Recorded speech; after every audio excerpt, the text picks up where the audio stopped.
Bukankah Aceh merupakan contoh daripada provinsi-provinsi yang lain? Dan bukankah ulama-ulama yang pertama sekali menanamkan nilai ajaran Islam? Di antara para ulama-ulama yang membawa Islam, di antaranya ada ulama yang berada di Serambi Mekah. Syariat Islam diterapkan, Muslim di dalamnya. Tapi kenapa ini harus terjadi? Saudara-saudara, ada beberapa hal yang harus kita jadikan sebagai pelajaran di dalam peristiwa ini. Yang pertama, jikalau Aceh sekarang sampai terjadi hal semacam ini semata-mata oleh karena Allah begitu amat sangat menyayangi hambanya yang beriman. Kita tahu bahwa betapa pasca kemerdekaan Republik ini, bahkan jauh sebelumnya kemungkinan, nilai-nilai syariat Islam sudah dibawa di Serambi Mekah. Ulama-ulama menancapkan nilai-nilai akidah, ajaran-ajaran agama Allah disebarluaskan di sana. Bahkan sejarah tidak pernah dan tidak mungkin akan terhapus di Republik yang kita cintai ini.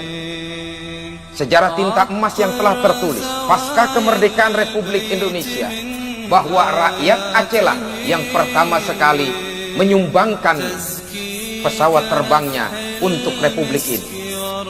Seluruh rakyat Aceh berbondong-bondong, mereka mengumpulkan untuk membeli pesawat ini.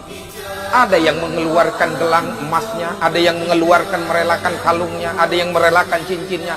Bahkan harta benda dikumpulkan untuk keutuhan Republik yang kita cintai ini, untuk keutuhan bangsa dan negara yang kita cintai ini, untuk agar syariat Islam tertanam di Republik ini.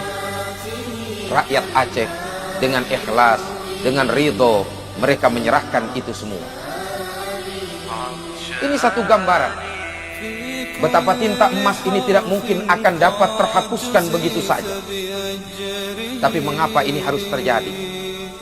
Rakyat Aceh yang berjuang mati-matian melawan penjajah Belanda, rakyat Aceh berjuang mati-matian mengusir penjajah Jepang, rakyat Aceh yang menyumbang apa yang ia miliki demi Republik yang cintai ini. Tapi ternyata selalu terzalimi sepanjang perjalanan kehidupan. Banyak hal-hal yang kita lihat, dari mulai dom sampai darurat sipil. Sementara kita tahu syariat yang diterapkan agar umat Islam dapat melaksanakan ibadah penuh dengan ketenangan dan kekhusyuan. Tapi kezaliman senantiasa datang bertubi-tubi. Disinilah mungkin Allah memberikan satu gambaran. Allah memberikan kasih sayang kepada hamba. Jikalau Allah gambarkan la yukallifullahu nafsan illa wus'aha, Allah tidak akan memberikan ujian dan cobaan kepada hambanya melainkan sekemampuan dirinya.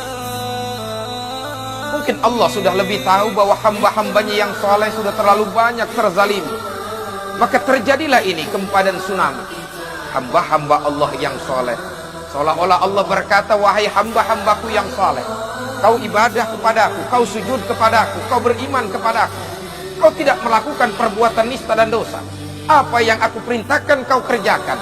Tapi kezaliman senantiasa menghantui kehidupanmu. Sekarang kembalilah kau kepadaku sebagai syuhada-syuhada.